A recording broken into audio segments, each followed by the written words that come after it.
called BSD. And they found a bug in that operating system that would let someone have unauthorized access to the operating system remotely. And like I said, we're talking about the most secure operating system.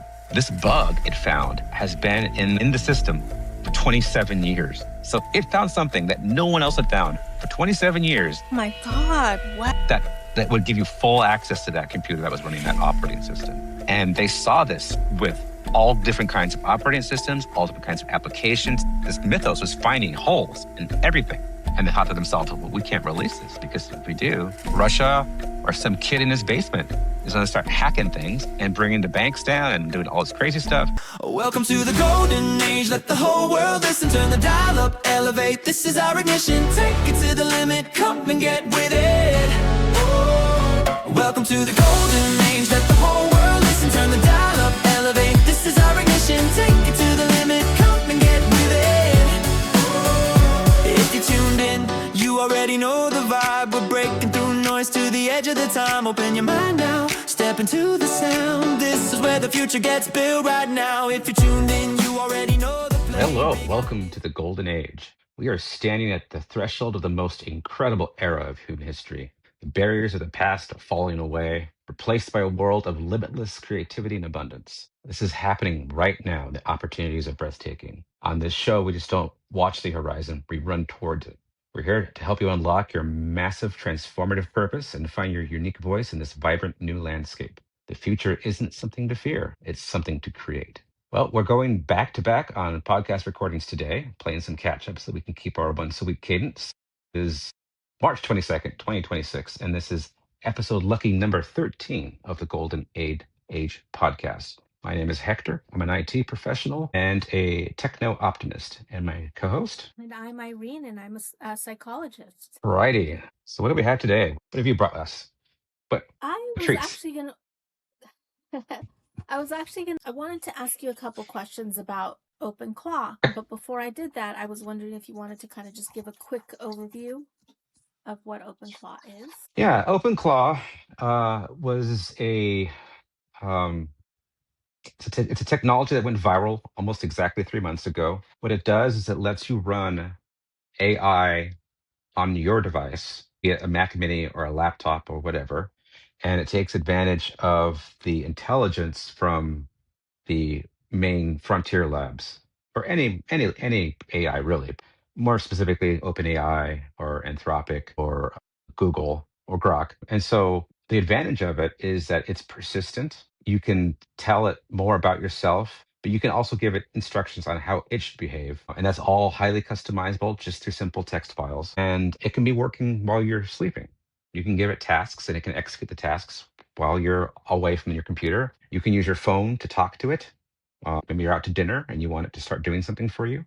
You can just send a little telegram text, and at home, your Mac Mini will start cranking away and doing whatever tasks you might want. A lot of people are using it as a personal assistant. Some people are starting businesses. There's already talk of a person starting $1 billion business using their OpenClaw. It's like I said, it's been about 3 months, but it's still a really big thing. So much so that OpenAI bought the technology because they thought it was that critical to the future of AI. So that's the introduction to OpenClaw. But tell me what you're experiencing. Yeah, so I had my OpenClaw. I tried to install it myself. I'm not a techie, but I guess I came pretty close, right? And I spent about, I don't know, I want to say between 10 and 15 hours installing it or trying to install it. And then I kind of gave up at the very end for, I think it was, I couldn't connect it to my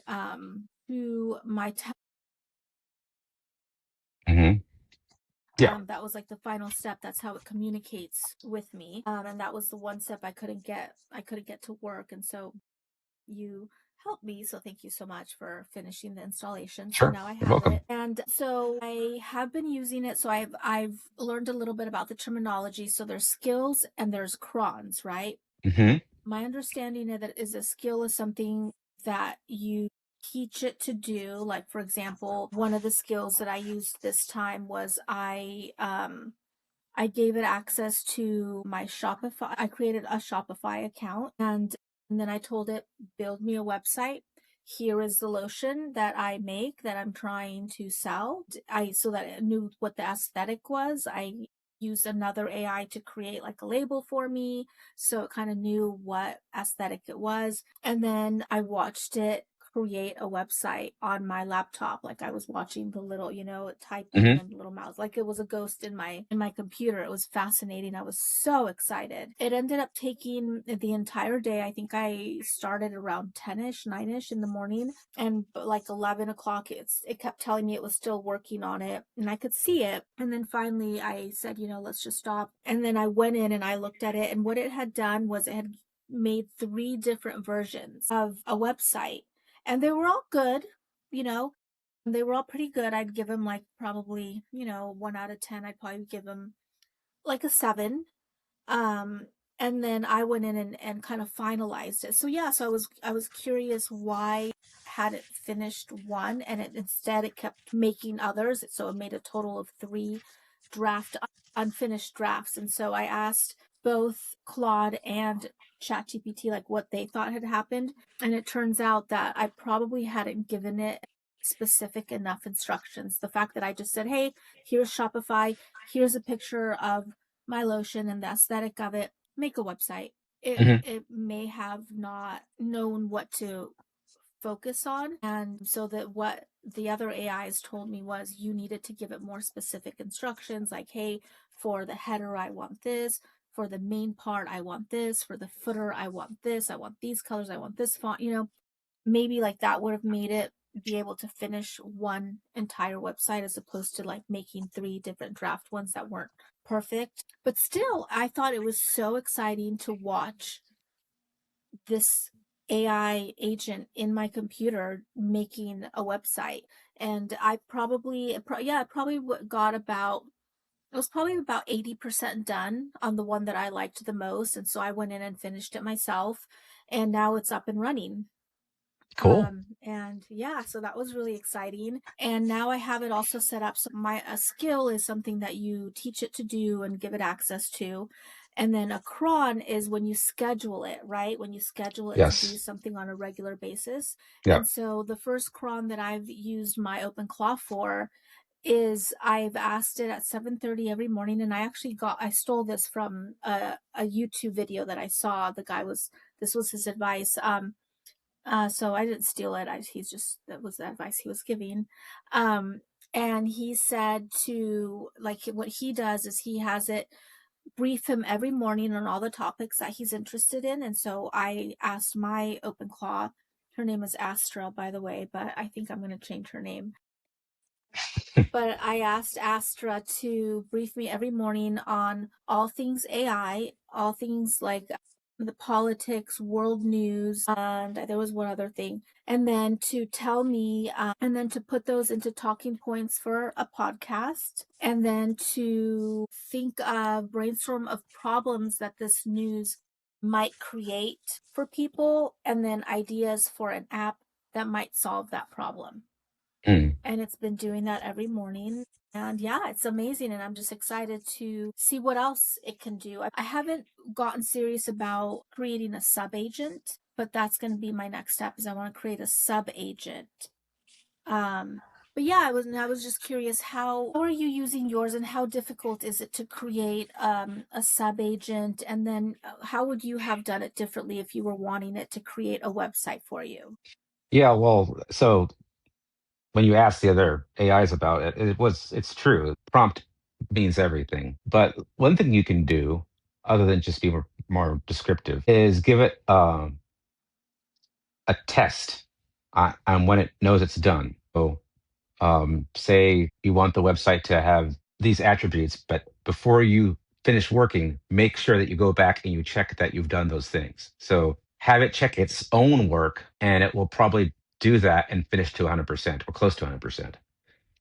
So it needs to have some way to measure its own work. Otherwise, it's just kind of churning away, not quite understanding where it's at. So that's one Okay. hint. Yeah. So basically when I saw that it still, was working, and had already been working on it for 6 hours, I should have gone in and said, hey, review everything that you've done so far. Yeah, or you could just put it in the initial prompt. You could say, I expect a completed web page with these attributes before you finish working. Make sure that that is true. So that'll just keep it going. Yeah, it's curious. It's curious about the 3. I wonder why I did 3. That's I thought that yeah. was interesting too. Well, I guess if you're a web designer and you're pitching, say you're a web designer for a company and you're making a web page for a product the company makes. When you are a designer, you pitch 2 or 3 ideas at least, right? So that's probably where I got it from. Just the idea of when there's a new design, you always have some extras, right? Yeah. Yeah. Yeah. But yeah, that's not what you wanted. You wanted a done page. But that's good. That's Yeah. that's One that's a, one that's a great page. use of it. Yeah, I actually haven't been using it a whole lot this past week or so. In fact, I need to because I want to get back to finishing my second book. But I've been using it, mainly for coding, for writing, doing research. I get a report, just like you. I get a report every morning. Every morning, it writes me a LinkedIn or X post that I could post. I don't do it very often, but just I like to see what it would make a post of. And sometimes I go, oh, I like that. I actually put it in my LinkedIn, and it's pretty good at the writing. I use Claude Opus 4.6 for writing those posts. Yeah, that's what I've been using it for. But I want to get back to it. Now, when it comes to the agent or sub agent, there's a lot of different ways of doing it. Sometimes you can put this into the agents.md file. So I was saying earlier that you can customize the behavior of your OpenClaw with simple text files. So it has a text file about who you are as the owner, who it is as the agent, what its purpose is, and more broadly, how it behaves. And that's called the soul file. Put information in there. They're just like long prompts and they'll create the behavior. When you spin up, okay, when you make a sub agent, you can do it a couple different ways. You could just have it be a separate thread that's not talking to your main agent, so they don't share any memory. But then that sub agent uses the same text files for customization. So it's kind of like a clone, but you just give it a different task, right? It's like, okay, you cloned, all you do is do AI research, but you don't have to let the main agent do it, and the main agents can do other things. That's one way of doing it. The other way of doing it is to create an agent that is basically just like your first agent and that has its own memories and it's not just its own memories, but its own customized markdown files, .md files, has its own soul, its own agent file. So you can make it behave very differently from your main agent. So let's say you're running a business and you want an agent that just does your accounting and your books. So you would create a new agent.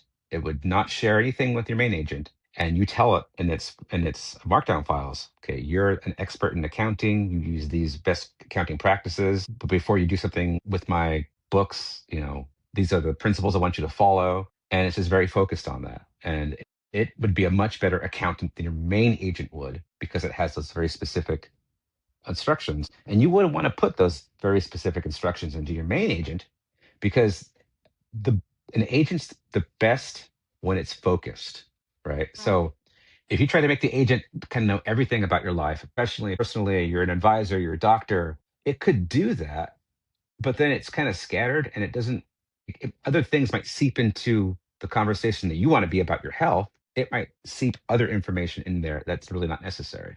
So what people do is they take their main agent and they have it be like their admin, and then for specific tasks the admin agent goes, okay, that goes to the accounting agent, that goes to the writing agent, that goes to the research agent. That's a fairly complicated way of doing it. And that's how people are setting up businesses. It takes a lot of time. I would say it would take probably at least a couple of weeks to get this right. And then you want to test it and make sure that all these markdown files are giving the agent the behavior that you want. So I'm not saying I'd recommend it. I'm just saying that's how people are using it. The other way of doing it is to give specific instructions to your main agent saying, by the way, whenever you do accounting, I want you to spin up a sub agent that just does accounting and leave them active until that job is done. And it will do that. The main agent will spin up its own sub agent and it'll do the task. And it'll always be there, that sub agent. It'll be a separate thread, but it doesn't have the same sort of specific instructions as the agent I was previously describing. But since it's working on an independent thread, it has more focus. And that's the better way of doing it than having your main agent do 10 different things. Right. So this is you're going to have to take one of those paths if you start using your OpenClaw in more than one domain. So if you're making a business with a website selling a product, that's a very specific domain. And so that would you either want to have sub agents spun up for that, and they can be spun up and they can die. It's fine. But the focus is the important thing. Or create a standalone agent, which is much more complicated. So in a nutshell, that's how people are doing it. The worst way of using OpenClaw is just to say, I'm sticking with my main agent and having it do everything. It's possible, but you won't get the best results doing that. Okay, and so now that I have had it try to make a website, and that's not what I want my main agent to do, what do I need to do so that it's not that part of it is no longer there? So it's not when I ask it to do something else, that's more, generic, because from now on, it sounds like I should be creating sub agents for all the different projects that I want to do. How do I erase that memory from this main agent? I wouldn't worry about that so much. It only Okay. becomes a problem when there's just too many concurrent things going on. So it's fine if it knows that it helped it with the website, and that's good context because now when it spins up a subagent, it can like give that subagent instructions based upon its experience. So that's fine. Yeah. Yeah, I Okay. wouldn't. If you had already done stuff with a business and stuff with your professional life, and had a long conversation about your family that was just clogging up its context, then that could be a problem. Yeah, so you're fine. I wouldn't worry about it. But that's the next step in using OpenClaw, going from what you've done now to, okay, how am I really going to leverage this? And how do I configure the system so I get the best result? And that's using agents. Okay. Okay, so out of all the different options that you gave me, which one do you think is the best one that I should I would do? just have you, I would try to, I would do both. The first thing I would do is I would have your main agent spin up sub agents on the fly for different tasks like that. Okay. Perfectly fine. So That is way you that get, how I word it?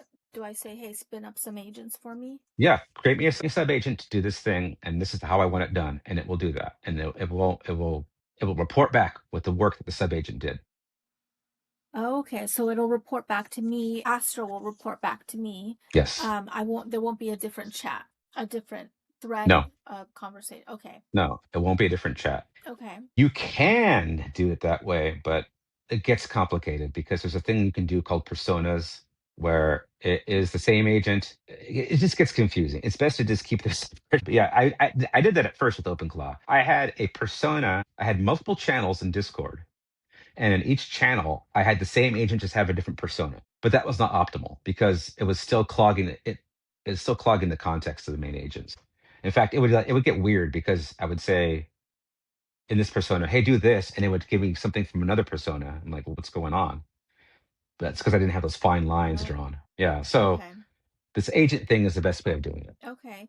And then when you were writing your first book and you said you had like 6 different agents and they were all talking to each other, is this how you did it? You just told your main one, hey, I want you to Yes. spin 6 Yeah. other agents and they should all be talking to each other? Yeah. So because I was trying to do it, I was first experimenting. I wanted to see if I could do it quickly. And so I would say, okay, spin up 6 sub agents. I want each sub agent to write a chapter of the book. And then after they're done, I want you to spin up 6 editors and have every editor review 1 chapter. And then at one point, I had them say, make a loop 3 times of write the chapter, go to the editor gives feedback, rewrite the chapter, go to the editor. I had that loop happen 3 times, and then give me the result of those 6 chapters. And that was all handled by the main agent. But the main agent didn't do that writing. And in fact, you could have your main agent use a cheaper model.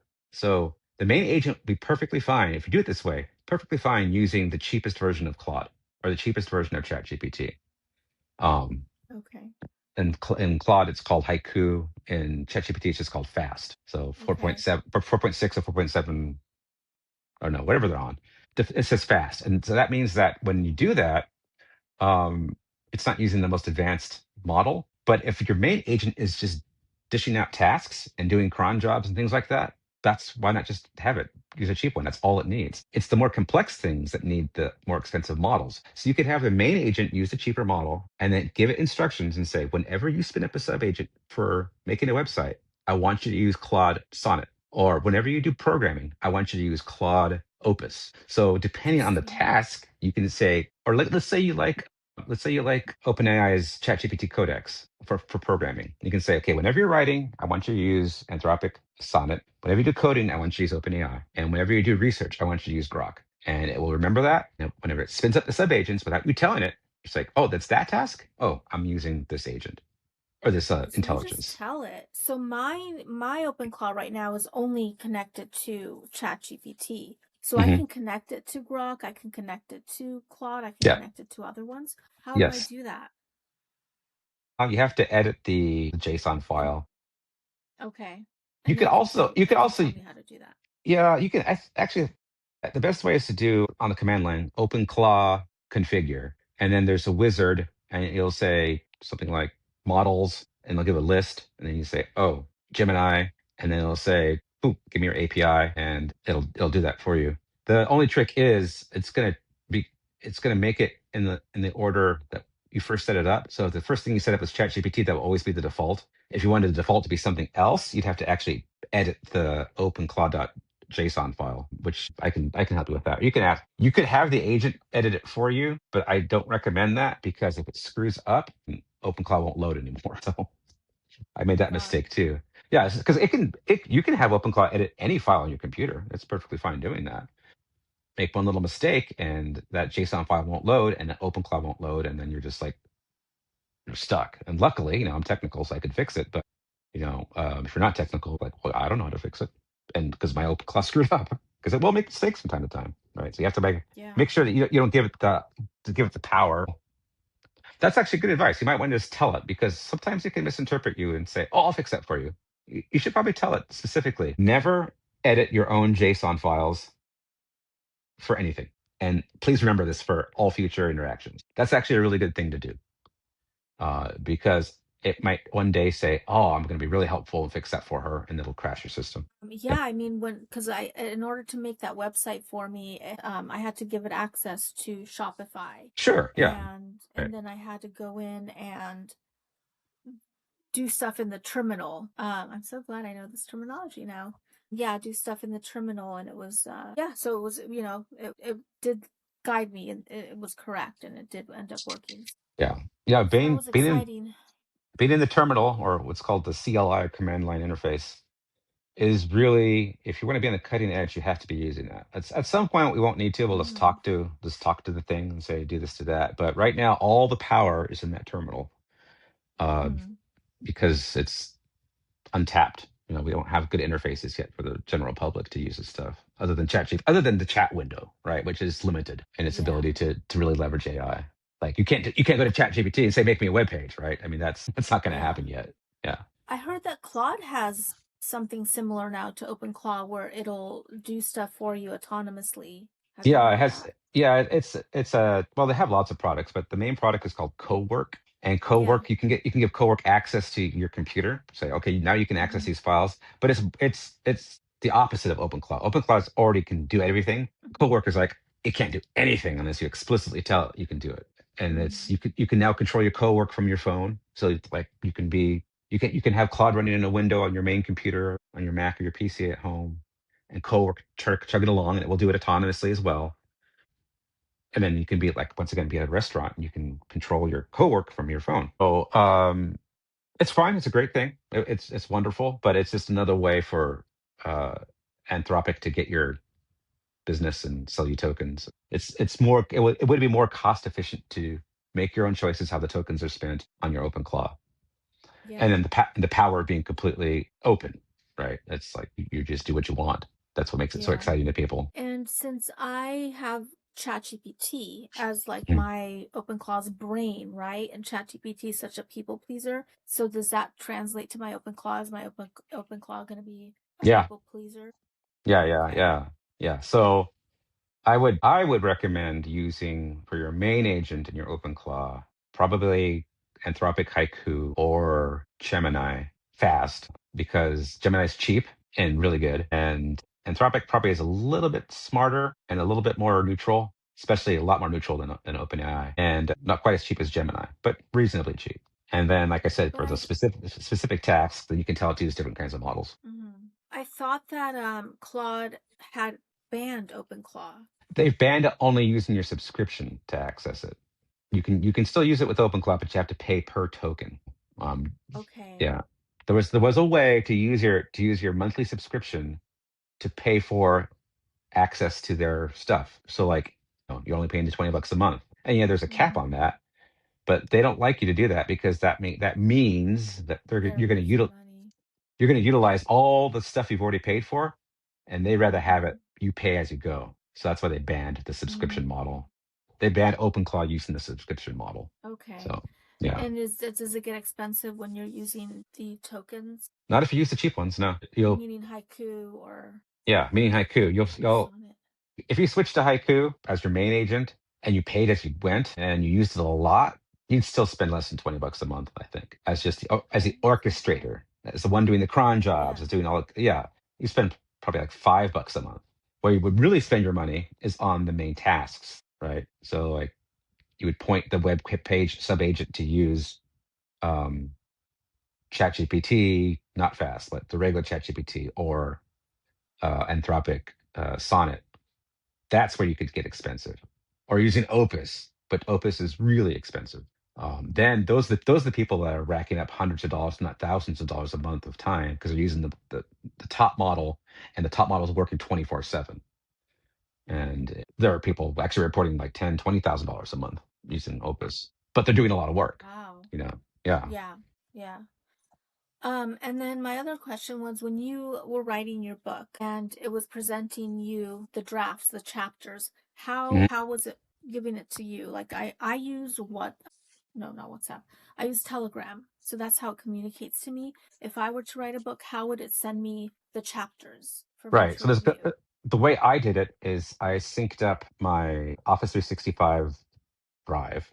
So I have a cloud, I have an account that has Office and also storage. And so I set that up on my computer. And so I can see that. On my OpenClaw, I attach the same drive, right? And so I say, once you've written the chapter, I want you to output it in a Word format and copy it to my OneDrive.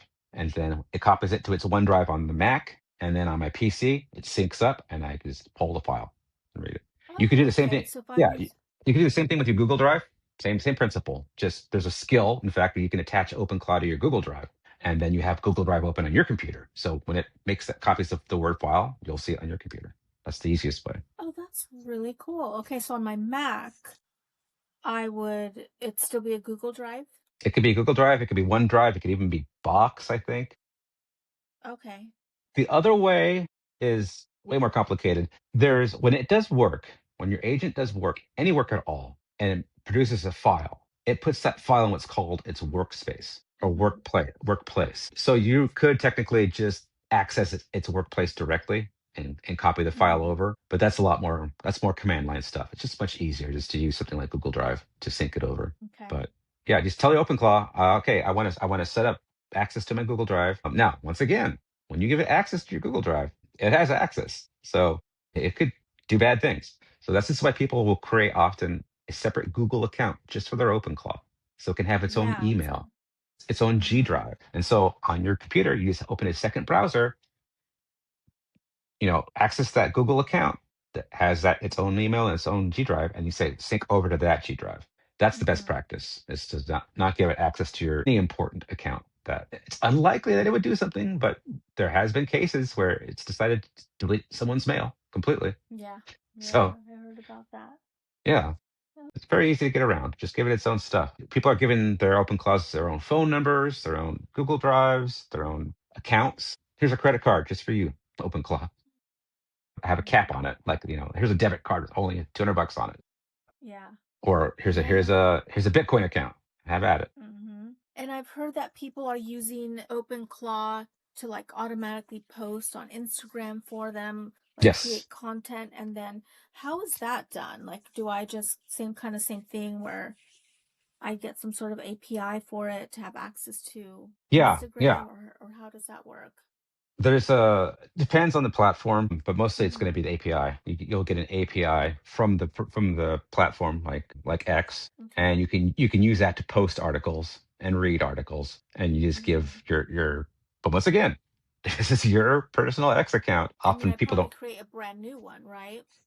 You could, unless like maybe maybe you haven't invested a lot in your X account, and it's not, and you don't use Yeah. it you use it professionally. It's just kind of sitting there anyway. Yeah, you could give it access to that and have it post articles as you, because why not, right? But if it's like you're a brand, right, and you have to be very careful about giving access to your brand, or you do use it professionally, you don't want to post anything on your professional X account that will make you look bad. You probably don't want to have, yeah, you probably don't want to have OpenClaw with full access to that. Yeah. Yeah, not yet. Okay. Yeah, not But you yet. but you could do things like you can put in safeguards like, I want you to set everything up, and you can only post when I click approve or type approve. That's probably a pretty safe way of doing it. Still not sure I would give it full access to something like as important as my brand, because it's like, especially if I'm a known brand, like say I don't want to have an AI posting things that could really hurt my company if it makes a mistake. I think we'll get to the point where we can trust it better, but at this point, especially with OpenClaw, because its capabilities are so vast, yeah, you have to Yeah. be very careful. But that's also what makes it so attractive. It's its capabilities. So you get one, you have to get the other, right? Get the risk with Yeah. all the benefits. Yeah. You mentioned Opus 4.6 earlier, and I heard that Opus 4.7 just recently dropped. Yeah, 4.7 came out, I think, a week and a half ago. Was it? I forget, I always get so confused. Like, I think it was, yeah, like it was April 18th. let me double check. Just bring up my cloud right now. So available models are Opus 4.7, Sonnet 4.6, and Haiku 4.5. Those are available. Well, I Okay. guess there's more than that, but they're lower models. Yeah, so we could talk about And so models a little bit, because there's some major news around the Anthropic stuff. But you have a question then? I was just going to say, so it sounds like 4.7, it says it lets you build websites, landing pages, and presentations just by describing what you want. It's aimed at Yeah. both developers and non-technical users, direct competition for Google Stitch and Gamma. Okay. Yeah, I didn't know that. I thought, I mean, it was Opus 4.6 could do that too, but you would have to use Cowork or Claude Code to do that. So maybe it can do it on its own now. Yeah, so the news is it looks like this Opus 4.7 is a version of something else they created called Mythos. Have we talked about Mythos yet? Yeah.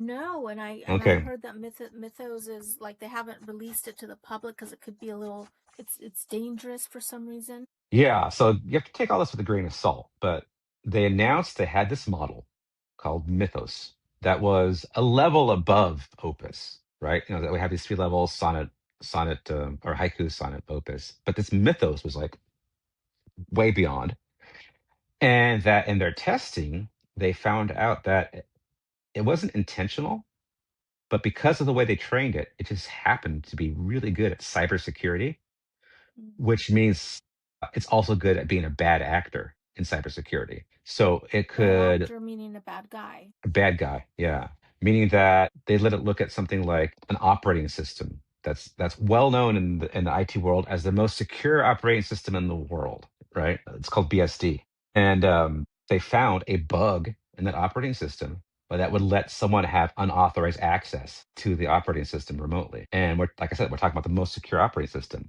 This bug it found has been in the system for 27 years. So it found something that no one else had found for 27 years Oh my God. What? that would give you full access to that computer that was running that operating system. And they saw this with all different kinds of operating systems, all different kinds of applications. This Mythos was finding holes in everything. And they thought to themselves, well, we can't release this, because if we do, Russia or some kid in his basement is going to start hacking things and bringing the banks down and doing all this crazy stuff. And so they said, we're not going to release it, but we are going to give it to some select companies that we feel can use it to strengthen their cybersecurity stance. Because if Mythos could find it, potentially other people could find it too. But Mythos seems to be especially good at it. It's not certain whether Mythos will ever be released in this form. People In think this that, form meaning to the public? yeah, right. So people are thinking that Opus 4.7 is a distilled, lesser version of Mythos with specific instructions to be bad at cybersecurity. So not entirely sure, but I think that's what a lot of people think about Opus 4.7. Aren't they worried that these companies, these few select companies that they've released it to or given it to, might leak it? Yeah, I'd be worried about it too. But what's the alternative? Because China is 6 months behind us, right? So in 6 months, China could potentially have their own Mythos. Yeah. And then what? Then we have all these big companies caught off guard when that gets released into the wild. So this is a battle. This is a war of gamesmanship and upsmanship. So they're like, well, we got to tell our guys, tell the American companies, so they have a chance. So when 6 months comes along, they can be more secure than they would have been otherwise. But yeah, of course it could be leaked. It's very difficult to start providing that much access to that many companies. I think it started as like 7 companies, and now it's in the dozens. They're giving it to Microsoft, to Apple, to the people that provide Linux operating systems, security companies, to I think utility companies, to government. Yeah. That's what they're giving access to. Now, there's a flip side of this. What they did seems like they're being very, very nice, just trying to help. But it's also a great marketing ploy to say that we made something so good, we can't even give it to you. Sounds to me like it's smart as marketing. It's also smart to do right before you have an initial public offering and you go public, because now you've demonstrated that you're the best. So when you go public, you'll have that really high. All the investors will pay a lot for your company, for your stock. You think they're going to go public soon? They really want to go public before the end of the year. They haven't filed yet, but Okay. both OpenAI and Anthropic would like to desperately go public by the end of the year. The reason being is that SpaceX, XAI, X, everything has filed to go public, and they will go public first between these 3 companies. SpaceX is probably going to go public at $2.5 trillion valuation. There's only so much money in the country, right? Like the investors, even you and me, only have so much to give to buying these giant AI companies. And so let's say you and I put like $10,000 into SpaceX, and like, okay, well now OpenAI goes public. You're like, well, I probably should invest in that. Okay, I'll put $5,000 in. Well, then Anthropic goes public. And you're like, geez, I'm all tied up. Okay, I'll put $1,000 in. And that's what they're worried about. Everyone's worried about going last with these giant public offerings. So the best position is to be first. Second best position is to be second. But whoever's third is not going to get as big offering as if they had gone first. Like if Anthropic actually went first, we're talking like trillions of dollars, right? So they're going to suck up all the air. And by the time it's the third place, it's like, okay, the United States, well, the world has already invested $4 trillion in 2 companies. How much money is there left to invest in this new $1 trillion company, right? So that's why they're so desperate to do this. And that's why they want to position themselves in the best possible light. So do I think they actually made something cool and more advanced than before? Absolutely. Is it good at cybersecurity? Probably. But most certainly, it's also great for their PR. So you can have both things happen at once, I guess. It doesn't make them evil, but it does make them look good. At the same time, ChatGPT is expected to either release or announce its own version of Mythos. So it says, no, we got something just as good. Yeah, we got something just as good, guys. Because now they see whether or not they have something just as good, they see, oh, well, crap. There's an opportunity to look like we've fallen behind. Additionally, I'll check this right now. A new version of ChatGPT was about to come out. I think it may have come out because that's like how fast these things happen. Like could have happened last night. I may have not noticed it. I feel like I should know this too, since Yeah, let's see. using What are we? ChatGPT and Claude on a regular basis now. I have them talk to each other. Oh, interesting. I did a pull down. It doesn't give me version numbers. It just says latest instant thinking. It used to have the version numbers. Yeah. So let's go with thinking standard, thinking extended. It's not showing the version numbers now. What You're the heck? So instant and thinking. Why is that? Oh, okay. So go to do the drop down and go to configure. So there it tells you instant is 5.3, 5.4. Yes, I think 5.5 is about to come out then. I think that's what's about to happen. Okay, and there's always been 2? There's never been 3? No, there's 3. I thought the 3 is the $200 a month one. It's pro. But yeah, now they have standard thinking. Go ahead. Sorry, go ahead. No, go ahead. I was going to say, so there is a difference, because I know we talked about this last time. I asked, is there a difference between the 200 version versus the $20 version? And it was just the amount of tokens, right? But you're saying that there's a whole different model for the $200? For Anthropic, I think it's Opus is Opus no matter what. And you can have some Opus at the $20 a month, and a lot more Opus at the $200 a month. And ChatGPT, there is apparently a higher level of what they call research grade intelligence at the $200 a month rate. Or actually, it's $100 a month. Oh, well, that's not bad.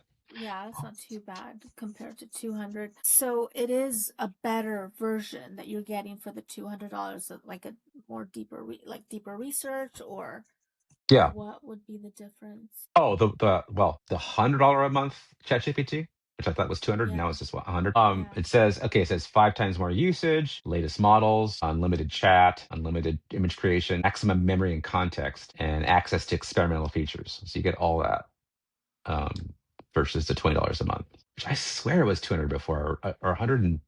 It seems like it got cheaper. I think you're right. I think it Oh, was oh no, 200. no, they added a tier. Okay, so all right, so the plus is $20 a month.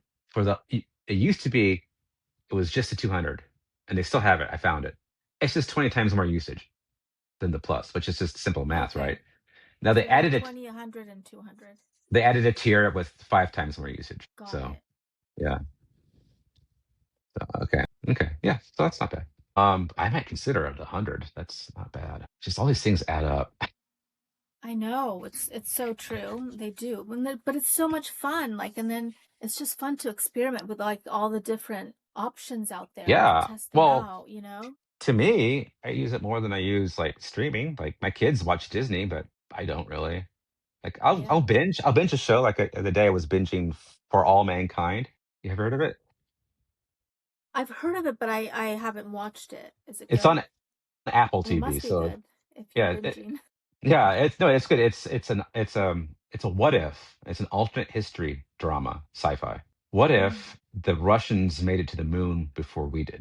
And it plays out that scenario, but it also follows how that in that alternate history that changed space travel completely, to where we had a moon base in the 80s and a Mars base in the 90s. And so it goes from decade, starts in the 60s, it goes from decade to decade to decade to decade. And I think the show is right now I think it's in the 90s. Yeah. And I think it's season 5. But yeah, I got it caught up to date on that one. But why did I bring that one up? I'm not sure I brought it up. What are we talking about? It has some relevance to what we're talking about. I know. I can see myself canceling Netflix before I cancel ChatGPT, Yeah. right? Because that's way more valuable to me. It's like I could see myself saying, "Oh, there's a show I want to watch. Turn on Netflix, turn it off," because that's Yeah. why pay for not using it. That's what they want you to do, right? They want you to pay for not using it. I wonder. Whereas, Yeah, yeah, they want you to pay for not using it. I told you that so I make my own body lotion because I don't mhm. I like, just as few ingredients as possible, and so I've given it to a couple of my friends and they were like, "Oh, you should sell it. It's great. We would buy it." So like I said, I use my OpenClaw to create the website and now it's up and running. You can go to the website, buy that lotion. And so I'm wondering, since it's technically like a business, right? And I'm using AI a lot for it. Like I used it to create, and so I'm continuing to use it for that. Is it a write-off? Yeah, yeah, it gets complicated though, because it depending on how complex your taxes already are, it further complicates having your business reported as part of your income. But yeah, you could do that. I think the best practice is to start your own limited liability company and have it has its own income and its own taxes. But you're so small, right? But yeah, you definitely could. I would probably get tax advice before I did that, because one of the things they do, LLC. yeah, LLC, limited liability LLC. Okay, company. got it. Yeah. Okay, Yeah. okay. Which you can like get one out of Delaware. It's super cheap. In Okay, fact, Delaware. there's like services that will build the LLC, give you a domain name, all set you all up, right? And like an instant company. I'm not saying I recommend that, but it's super easy. The IRS has been known to audit small businesses trying to get away with something with the write-offs. That's all. Yeah, you totally. I'm sure people are. Absolutely sure people are. That if they're spending thousands of dollars on this, it's like, okay, that's a company, and that those are company expenses, and it should be taxed accordingly. In other words, it'll reduce my tax liability by reporting it as a expense. So yeah. We shall see. Hmm. We shall see if I am now officially a business and will receive some Yeah, write-off. it's great. Hey, okay, I like to see AI replace lotion. No, I know. I mean, even if it could make it, it's not going to use it. You're always going to have humans in the loop selling lotion, right? I am set. I You're don't have set. to worry. You're AI proof now. That's You just right. have to get that lotion into the gift basket at the Oscars, and then you're become a billionaire. Yes. Which sounds Oh my crazy, but gosh. I know a small company that makes chocolates, and like 30 years ago or 25 years ago, they found a way to get in, and they became this huge hit. Just like They so, it got in happened. through I getting don't know how that. the Uh, samples in in the Oscar yeah, bag. yeah. I'm not Oh sure how wow. they did it, but they were like a nothing company. They had like three branches the San Joaquin Valley. That was it. Uh-huh. And then suddenly someone probably loved them in Hollywood and said, "Oh, you got to try this," and said, "Oh, let's just put it in the what was it like $150,000 gift basket you get?" Wow. Yeah, oh yeah, I know, right? It's like Yeah, ridiculous. They're already billionaires, millionaires. It's like they're the last exactly. people that need all these samples. I hadn't thought of that, because I'm part of some organizations that were, we donate, and so I hadn't thought like of making little samples. I was thinking of just giving it to my friends, but I hadn't thought of like, donating like as Mhm. like, for I don't know, for fundraisers and things like that. Yeah, That'd be kind yeah. of cool. And then yeah, yeah, and then just having my website on there. So if you like it, come get some more. Well, Yeah. like the next step for you is to get an influencer into selling your lotion or Well, showing the that's lotion off. why I wanted to create our AI influencers. Everyone I else is thought doing it. everyone else is doing it and they're saying, Yeah, it's gonna everyone it's the real influencers are not gonna be a thing anymore. It's gonna be all AI influencers. they're they're too expensive. They're too The AI, expensive. yeah, AI They, influencer is just as good. It's just as effective. I mean, mm, people just like to see a pretty person do stuff. yeah. Unfortunately, that's the world we live in. Yeah. There's this. I saw this thing well, I found on the internet. It said someone put an OpenClaw run vending machine in San Francisco. An AI agent is running an actual physical vending machine. OpenClaw decides what to sell, how to name the products, how to price them, creates the ads, and tracks all the sales. And you can even see a dashboard of everything the AI vending machine has sold. Yeah, I mean so that doesn't surprise me at all because there is an AI benchmark called vending machine. So like they test it on math skills and investing skills, like how does it what it do in the stock market. But there's also one that says you are running a virtual business and exactly like you described, and so that is a benchmark of testing how good an AI is. Oh, okay. So Yeah. how break it down for me? How in the world do you get an open claw into a vending machine? Is it like it's a computer that's in there and you No, I don't plug think it I all don't think in? so. I don't think so. I think what it is like what they're doing is pricing things differently in the day of the week or time of the day.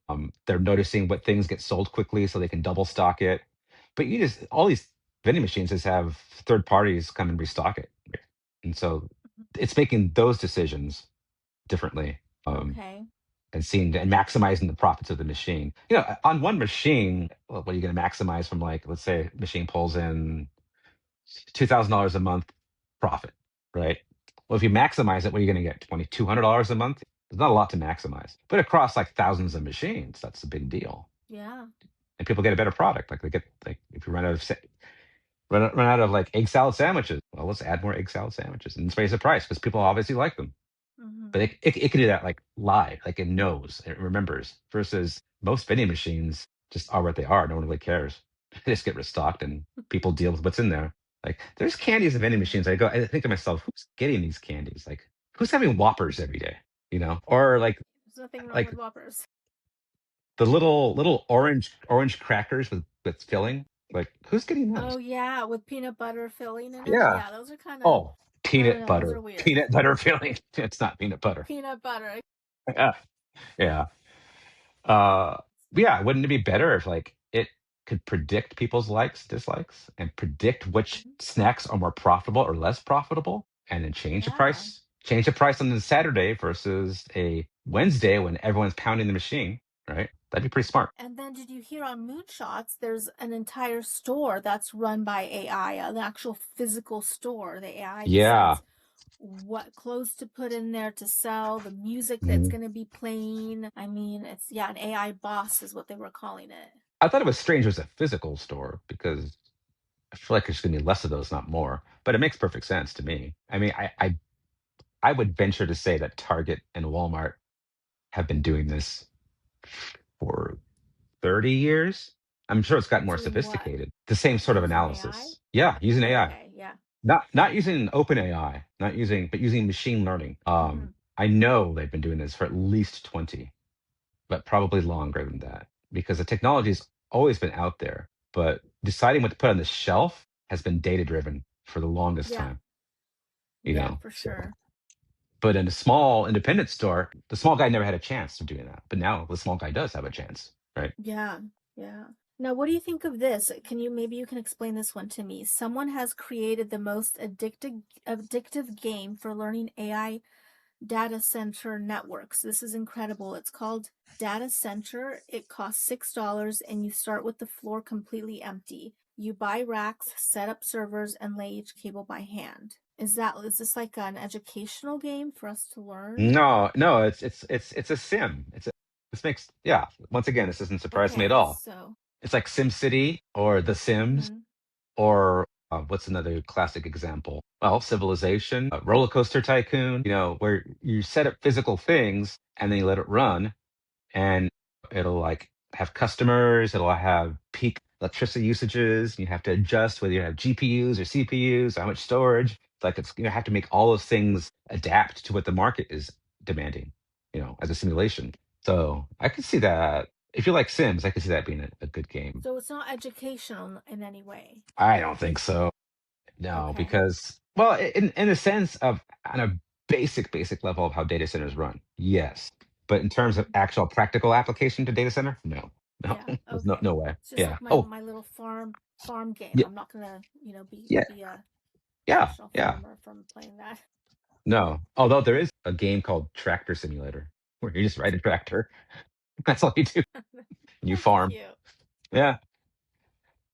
All right, this is one that we mentioned kind of last time where I was worried about kind of this happening. So this one is Anthropic just shifted to usage-based billing for enterprise users, the unlimited AI employee. Hmm. Oh, sorry. The unlimited AI employee era barely lasted about 3 months. That's how it works. First, they offer it for pennies to get users hooked, then increase the price. Yeah, so they offered to corporations, and ChatGPT is still doing this. Like as a business, you can say, I want everyone to have access. So rather than everyone provision their own $20 plan, you do it at the enterprise level. You tie it into your authentication, your identity. So just by being a member of the company, you log in with your dot whatever, dot whatever company.com, and then you automatically have access to it. And they would have given them that $20 a month access. Or actually, I think with enterprise, you got a little bit more than the consumer did. But they were doing exactly that. They were like bringing them in, fishing them in, putting the lure out there. Um, and yeah, so they said, well, now that we got all these enterprise customers, let's just switch to pay as you go. So no more $20 a month. Now you just use what you use. Yeah. And the company gets a lot more access, but they're going to pay for it. There are major companies that basically ban the use of AI, and there are companies that force it down every employee's throat and say you have to use it. And then there are companies that reward you if you spend $100,000 on tokens. They actually give you they applaud you and give you like bonuses by spending money. So there's all different approaches in the corporate arena to using AI. But this is a smart move by Anthropic. This is why their annual revenue run rate went from like $3 billion 2 years ago to, or maybe not even that, maybe several hundred million 2 years ago to last year was $8 billion of revenue for the year. And this year it's trending past $30 billion of revenue. Yeah. When you're making that much money and you have that much demand, just raise the price. Total sense. Yeah. A Costco warehouse in New Jersey is now using forklifts with no drivers. These autonomous forklifts can load and unload trailers on their own, Mm. showing how fast warehouse jobs are being replaced by automation. Yeah. Um, certainly unloading the trucks. Yeah, why would you have humans do it? I guess you could even stock the warehouse. I don't know. They don't. Yeah, because they stock it at night. I guess it is. I just wouldn't. I know I shouldn't be skeptical because I'm always like a proponent of autonomous vehicles, but I'd be skeptical having humans and robot forklifts working side by side and they're carrying 20,000 pound thing. So if it's all robots, that's perfectly fine. That's great. But those This are good one's really jobs. interesting. Yeah, Yeah. this one's interesting. Someone built an AI agent that sells pool installations on autopilot. It identifies 500K to 1.2 million homes, $1 million homes without pools, creates realistic backyard transformations, and mails before and after postcards that convert. Wow. That's pretty cool. That is good. Yeah. Yeah. Because the most persuasive thing you can do is have the customer visualize the outcome. Picturing yourself in that automobile, right? Picturing yourself with that new barbecue. If you can actually see your new pool, that is so smart. Yeah. The pool is such So a, many ideas. no, this is like, that's ideas like that are just going to pop up like thousands of times a day. And Yeah. I don't, it probably didn't cost that much to even do it. I mean, I'm gonna guess like probably costs a couple $1,000 to get the agent set up, and then for each like generation of an image, probably like a few bucks, $2, $3. It's an investment, but if you're sending it to $2 million homes, one sale, boom, right? You got your money back. So worth it. Hmm. This one I sent you, I think, either today or yesterday. You can now preserve a late family member or pet like an AI skill, so they can stay by your side always. China is doing this already, and it's like the hologram of Oh, your I didn't. loved one. Oh, I did see that. Oh, that's so creepy. Yeah, and it's in like a little container that's like this big, and there's a little hologram inside of it of your loved one, and they talk to you, and yeah. Oh, no, I couldn't. I couldn't do that. And I mean, I would be into it if there's a full-on avatar that did capture the essence of that person. I don't think that'd be creepy, but Not a little hologram. not something that's just like, well, I mean, me personally, like, I don't even want the ashes in the same room I'm in. Like, I understand keeping it and all Really? that. No, I just don't, no, I don't like that. You know, I used to think that too until my dad passed away, and now I'm like, want my mom's like, aren't you gonna, go spread them somewhere? I'm like, no, I want them with You want me. them? Yeah, I mean, that Yeah, makes sense. I can understand that feeling. It's just not for me. Like, yeah. I don't even get a lot about going to grave sites. I don't. I feel like that person in the ground is not anything representative of the person that was alive and well. So Yeah. I don't get any experience going to grave sites. Mm-mm. Others do. Others find it very emotional and very Yeah, they rewarding, I guess. Otherwise, you wouldn't go, right? I mean, it does something for you. yeah, they go Yeah. regularly. Yeah, I know people that go like, weekly. Hmm. OpenAI CEO Sam Altman has signed up to digitize his brain. The procedure will likely kill him, but he considers it an acceptable trade for digital immortality. Is this true? I have not heard of that. And you can look, tomorrow I'm gonna go sign up to be the first time traveler. Sure, you can sign up for it, but like we talked about this in the last podcast. I mean, this is one of those things I have no idea. Like even with all this accelerated technology, it's probably more likely that we'll invent a faster than light drive than do what they're talking about there. Well, I don't know. Peop I I can't imagine there's a company offering it. I could see Sam Altman doing that. That does fit his personality. But where do you sign up? Because you know what? I'll sign up too. Give me the link. I'll sign up right now. I mean, as long as there's no deposit, I'll sign up. There's no deposit. Well, let's see. I'm asking AI. Okay, yeah, it said no, it's not true. And then I said even in 2026, because sometimes it gets stuck on Yes. Yeah. last year. But it says even in 2026, the viral claim you saw is still misleading or taken out of context. Here's the real nuanced truth. What is true? Back in 2018, Sam Altman did join a wait list. Okay, he joined a wait list for a startup called Nectome. That company proposed a theoretical process to preserve the brain in extreme detail. The catch: the procedure would be fatal. You'd have to die for it to work. Okay, so there's some truth to it. what's not true and what the post exaggerates. He has not signed up to actually undergo such a procedure. There is no real working method today to digitize a human brain or upload consciousness. The idea that this would give digital immortality is speculative sci-fi, not established science. What's happening in 2026 instead? Altman is involved in brain-computer interface research. That's what we were talking about earlier, right? Yeah. BCI? Yeah, last podcast. BCI. Wow. Yeah. Like his startup Merge Labs. He's calling it Merge Labs. That's interesting. Bits Merge Labs. These projects aim to connect brains to computers, not copy or upload them, but just to connect them. Okay, even those technologies are still early stage and experimental, not close to anything like mind uploading. Interesting. Okay, yes, this is different. I'm reading up on it right now. So you've heard of cryogenics, right? Where they freeze the whole body. Yeah, didn't Walt Disney do that? I don't know if that's been established, but yeah, but I've heard that. No, but it's yeah. So there's this. They freeze the body with the hopes, with no understanding of how to unfreeze them and bring them back to life, right? But but in the hopes that science will progress, that they can use these frozen bodies. And in fact, you can just freeze your head, Just but the head, and that's enough. just the head. This is just freezing the brain. So he paid £7,500, $10,000. It's a refundable deposit. Yes. Nectome. Yeah, it shoots fluid into your brain to preserve it. Hopefully that once preserved, it can be mapped one day and then reinstantiated. So if he doesn't live long enough to see the brain upload, then maybe I'm not sure how much confidence I would have. But if there's no other option, then you're going to die anyway. So why not try it, right? That's the point. But there's only 25 people that are on the wait list, and why only 25? Wow. It seems weird. They must have Yep. capped it, I guess. It's not that much money. I mean, for him, Sam Altman, that's like, you and I getting a cup of coffee. It's for him. Less than that.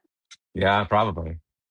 Yeah. All right. Well, maybe in our next, I have the one that we had talked about last time where someone asked ChatGPT whether God exists and it replied using pure logic and it shocked everyone. But I think since we're almost at our usual time, we'll save that for next time. Save it for next time. And next time, we also got to define the singularity once more time. We were supposed to do that. Yes, that's yeah. right. Yeah. Yeah. So we'll do that next week. Okay, cool. Well, I'm going to continue listening to Moonshots because I love it. I think it's great. It got me all excited. Yeah, it's because they're so positive. Like Peter Diamandis really believes that this is going to be a positive outcome. He's not one of those that quibble, like say, oh, there's a 5% chance or 10% chance this is all going to go wrong. He's like, nope, it's all going to be great, and that's nice to hear. Because he's not just saying that; he's saying that based on the evidence that he sees before him. So it's good to have that perspective. Yeah, for sure. All right. Well, thanks again for another great podcast. Good night, everybody. Bye. Open your mind now, this is right now. Welcome to the golden age, let the whole world listen, turn the dial up.